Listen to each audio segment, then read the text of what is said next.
গলমাগাঁও হাইস্কুলৰ প্ৰাংগণত সমাবেত হৈ আমি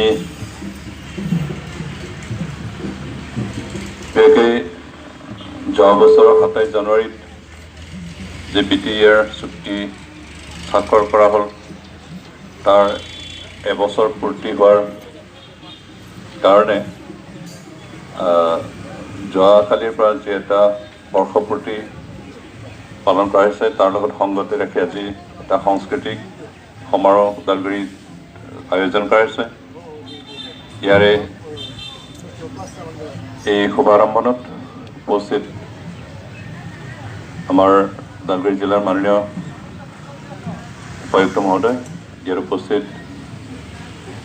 BTR সাংস্কৃতিক সংগঠনৰ মাননীয় সম্পাদক মহোদয়, ইয়াৰ উপস্থিত বিভিন্ন জনগোষ্ঠীৰ সাংস্কৃতিক দল আৰু দলৰ মুৰব্বীসকল, প্ৰথমে আপোনালোকৰ সবকে শ্ৰদ্ধা যাচিছোঁ।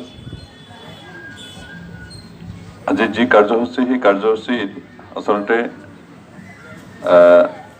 কোনো এটা উৎসৱ নাছিল, কিন্তু যোৱা বছৰ 27 জানুৱাৰীত যি BTR চুক্তি স্বাক্ষৰ কৰা হ'ল তাৰে বৰ্ষপূৰ্তি উদযাপন কৰাৰ লগত সংগত ৰাখি আজি ওদালগুৰি আৰু অন্যান্য জিলাতো সাংস্কৃতিক সমাৰোহ উদযাপন কৰা হৈছে।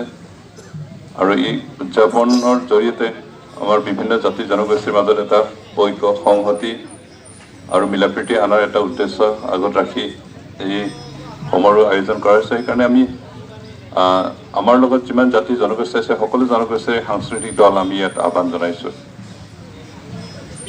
আমি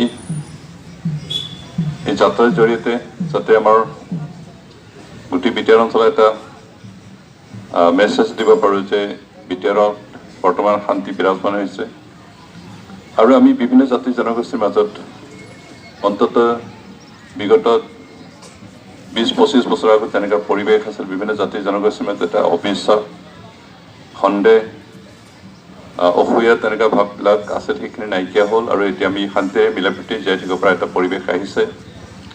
এই কথাকে আমি সাংস্কৃতিক সমাৰোহৰ জৰিয়তে আমি জনসাধাৰণক বুজাব চেষ্টা কৰিছোঁ। আমি অকল বুজাব চেষ্টা কৰা নাই, প্ৰকৃতপক্ষত আমি জনসাধাৰণক শান্তিৰে মিলাপ্ৰীতি জীয়াই থাকিবৰ কাৰণে শিকাব লাগিব, বুজাব লাগিব। সেইকাৰণে আজি এই সাংস্কৃতিক সমাৰোহ আয়োজন কৰা উদ্যোক্তাসকলক মই ধন্যবাদ দিছোঁ।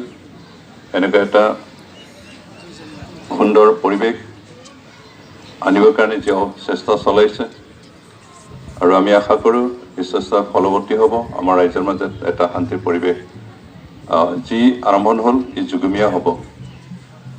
বিশেষকৈ ধন্যবাদ দিছোঁ আমাৰ মাননীয় জিলা উপায়ুক্ত মহোদয়ক, তেখেতে নিজৰ কাম এৰি হ'লে ইয়াত উপস্থিত হোৱাৰ কাৰণে, আমাৰ লগত সহযোগ কৰাৰ কাৰণে। আৰু যিসকল ইয়াত উপস্থিত হ'ল চব যিমান জাতি জনগোষ্ঠীৰ সাংস্কৃতিক দল আছে চবকে মই ধন্যবাদ জনাইছোঁ।